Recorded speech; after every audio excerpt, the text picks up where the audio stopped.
Hi, welcome back to the Little Bang Discovery Club.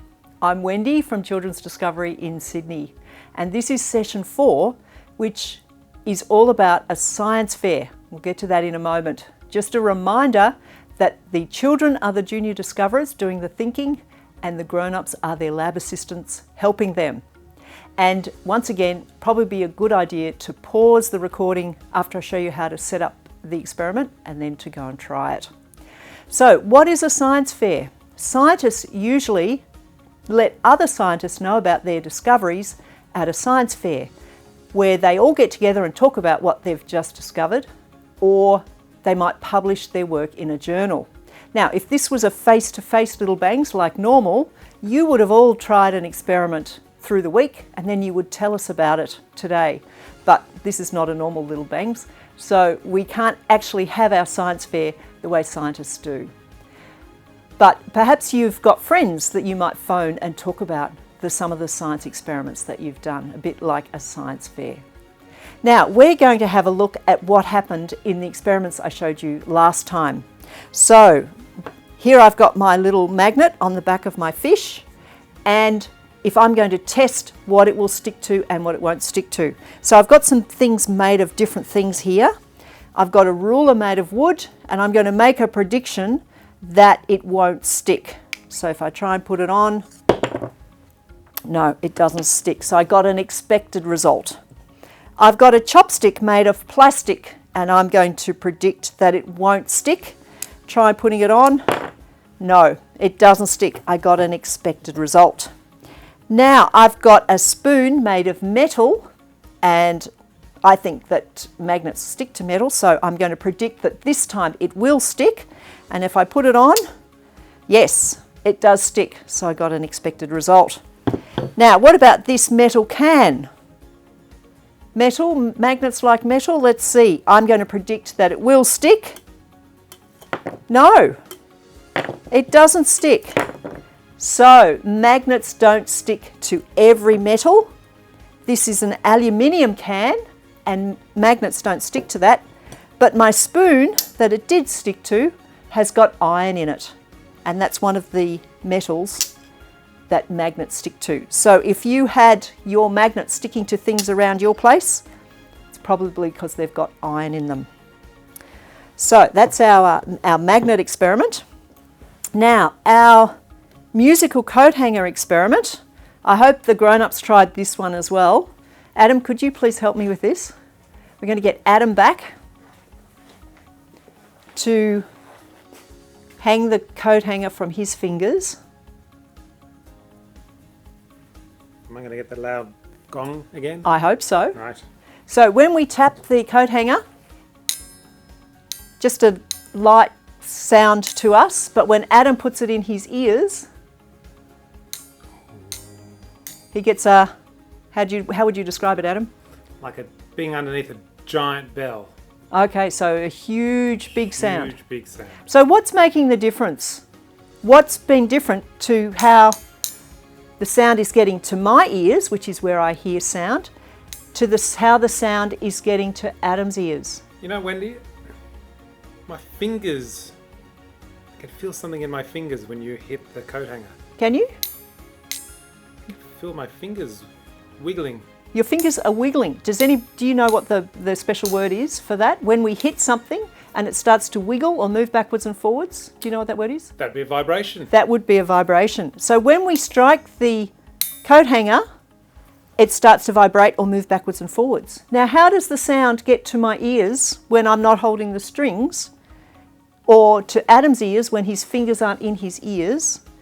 What happens is the coat hanger vibrates and hits the air next to it, because the room is full of air, even though we can't see it. Hits the air next to it, which vibrates, hits the air next to it, which vibrates, hits the air next to it, which vibrates, and finally gets into my ear to my eardrum, which vibrates. But you can imagine the vibration, it's happening all around the room, so that the vibration is spreading out, so the bit that gets to my ear is quite small. But when Adam's got his fingers in his ears, and we make the coat hanger vibrate, it makes the string vibrate, which makes his fingers vibrate, so that the sound is actually getting to his ears along something much more solid than air, and therefore it's a much louder sound, much more resonant. Awesome. Thank you, Adam.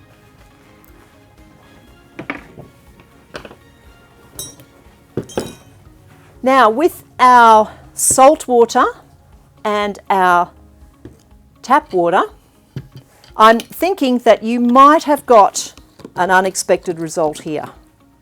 So just make sure our salt water is salty enough. When I put the egg in the tap water, it sinks. But when I put the egg in the salty water, it floats. Now let's try that with the grape. Grape in the tap water sinks. Now if you didn't do a grape, what do you think it's going to do in the salty water? Tell your grown up, what do you think the grape's going to do? When we put it in the salty water, it floats. Now why is the difference here? What's going on? So this one has just got water in it. This one's got quite a bit of salt in it. So the salty water is much more buoyant than the tap water. So that's why the egg would sink in this one and float in this one. Now this is an experiment that you can try for yourself. If you ever go swimming at a swimming pool that's got chlorinated water, you're going to be swimming in water like this, and it's more difficult to float than if you go down to a rock pool where the water is salty and it's more buoyant, so it pushes you up more and it's easier to float in salty water. And there are some places on earth where the water is so salty that you can't help but float. So the example, of course, is the Dead Sea that's between Israel and Jordan. Now,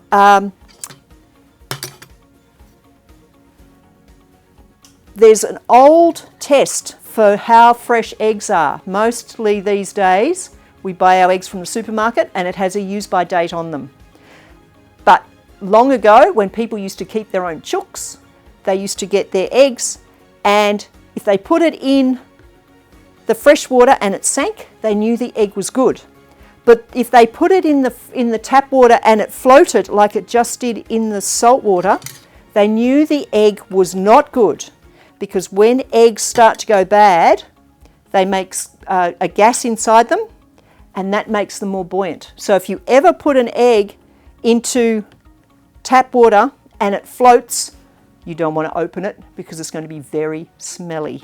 It's going to smell really bad. All right, now let's try our last experiment, which was sink and float with our pieces of blue tack. So we've got our 3 cups with water and we've got our 3 blue tack shapes.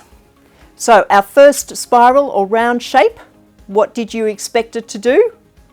Sink or float. And then when you put it in, it sank.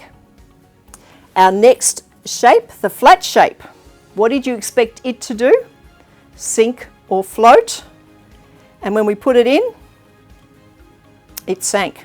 It's got stuck on my cup there, but if I let it, it'll go all the way to the bottom. What about our boat or our cup shape? What do you think it's going to do? Sink or float? Now, if we put it in very carefully without getting any water in it, we can get it to float.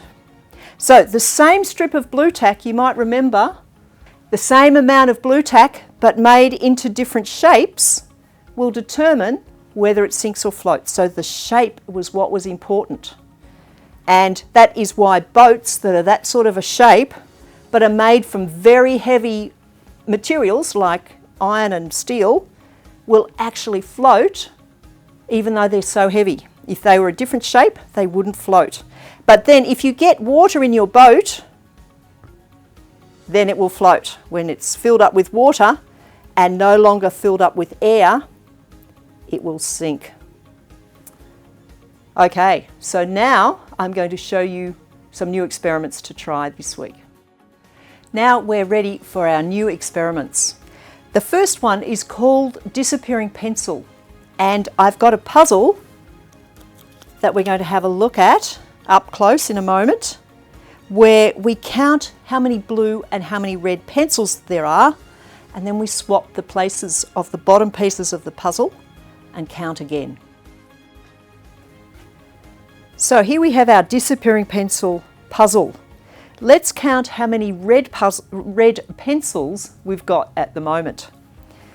1, 2, 3, 4, 5, 6, 7 red pencils, and blue ones we've got 1, 2, 3, 4, 5, 6. So can you remember that? 7 red pencils and 6 blue ones. Now I'm going to swap the puzzle pieces over. Now let's count again. Red ones first. We had 7 last time. 1, 2, 3, 4, 5, 6. One of our red pencils seems to have disappeared. And we had 6 blue ones last time. 1, 2, 3, 4, 5, 6, 7. So one of our pencils has changed colour from red to blue. Now, can you work out what's going on? Have a talk with your grown-up and see if you can work out how the pencils have changed colour. Now, our next experiment is about magnifying. And for this one, you need a glass with water in it and a picture from a newspaper or a magazine. And what you're going to do is hold the glass with water in front of your picture and see what happens to the picture. Now, depending on where your glass is, the picture might get bigger and it might even reverse. See if you can get it to do that. And then do the same thing with your finger. So your fingertip, put that near the water that's going to magnify it, and see if you can make your fingertip so big that you can see the little lines that are on there. And that's called your fingerprint.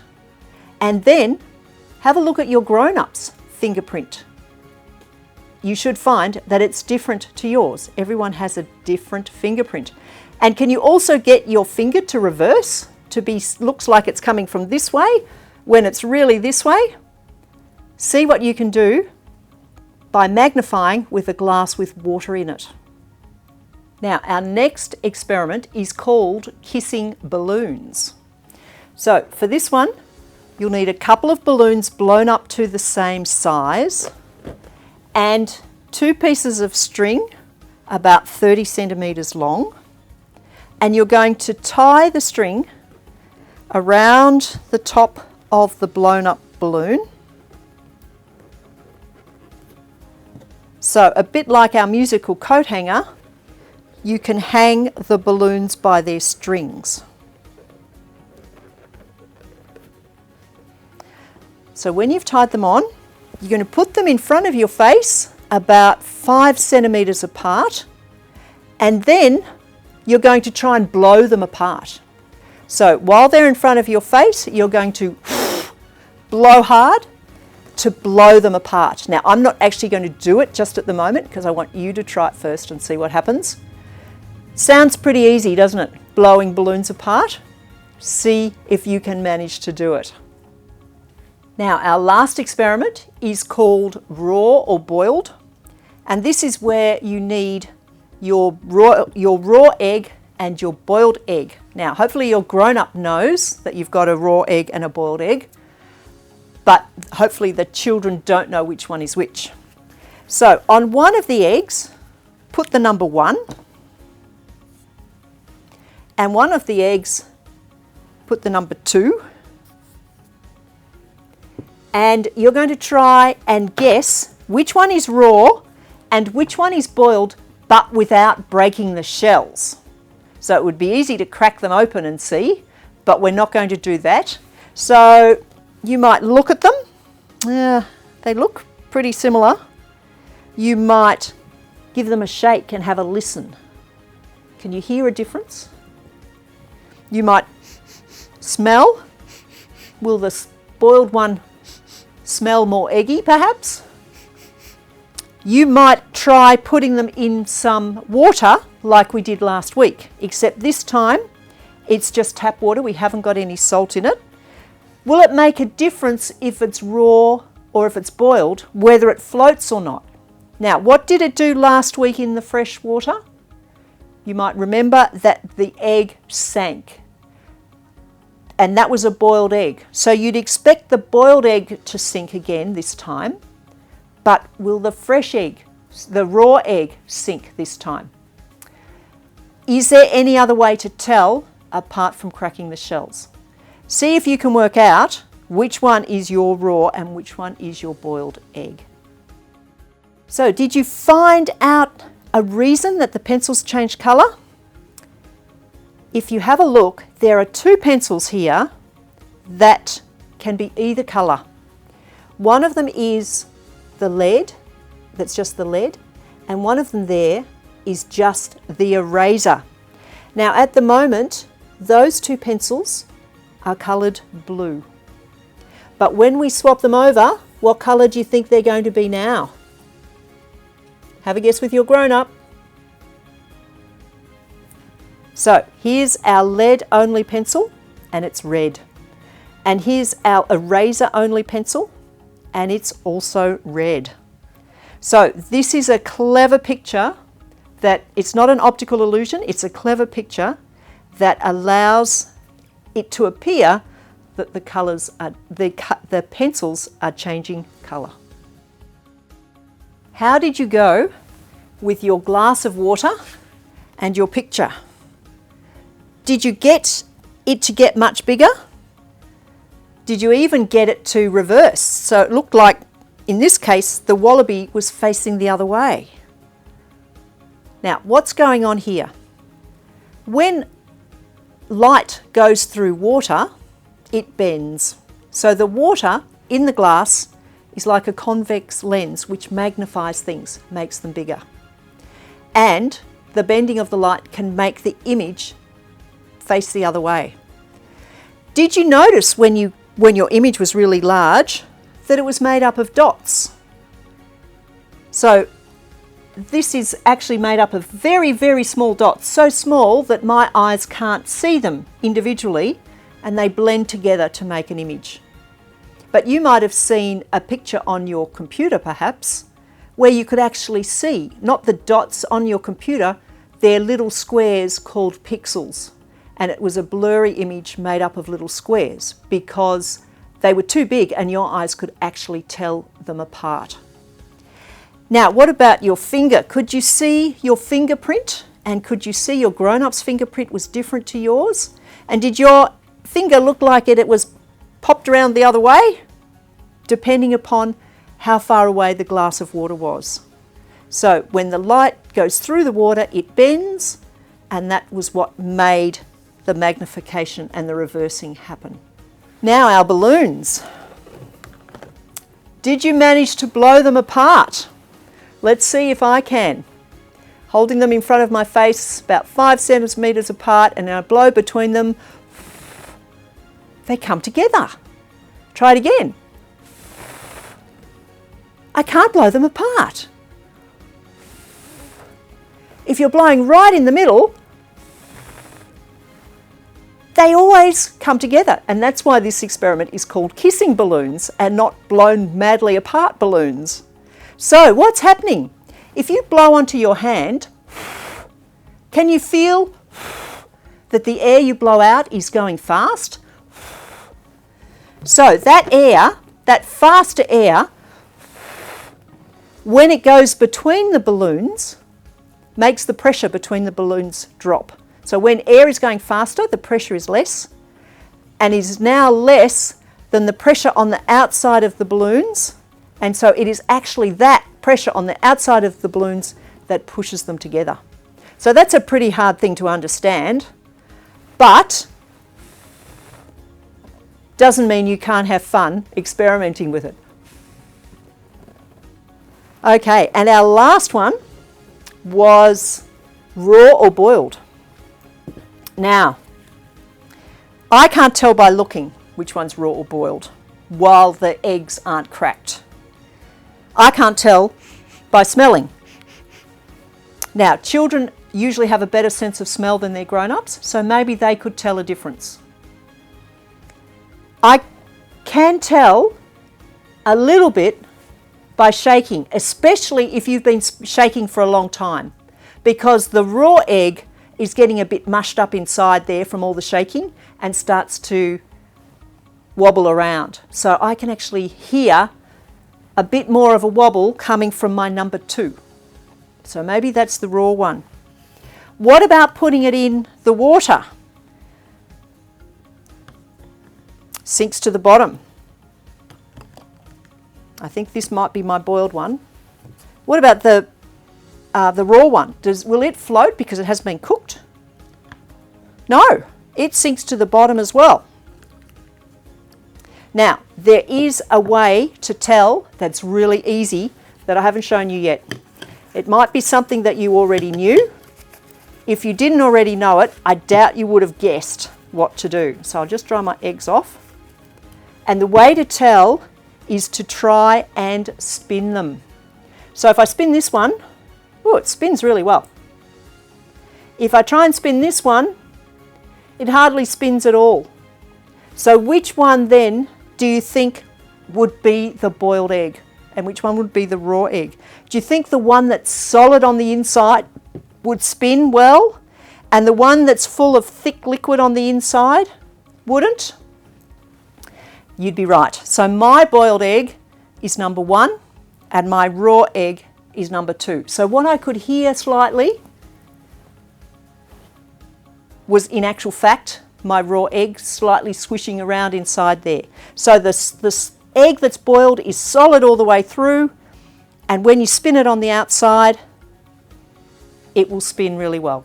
The raw egg, which is still mushy in the middle, doesn't like to spin. Now, why didn't we get a difference with our cup? Why didn't the raw egg float? It's because even though this one's raw and this one's boiled and now solid, so this one's still liquid and this one's solid, they still have the same amount of egg inside them because we haven't taken any out. So that means they're both going to sink in the tap water as long as they're not going off, like I explained last week. So, well done all our families. You've now finished the Little Bang Discovery Club on-demand version. Well done to our junior discoverers and also to our lab assistants. I hope you managed to hold back and let the children do the thinking. And now you all know how science works. So science is just a systematic way of answering a question.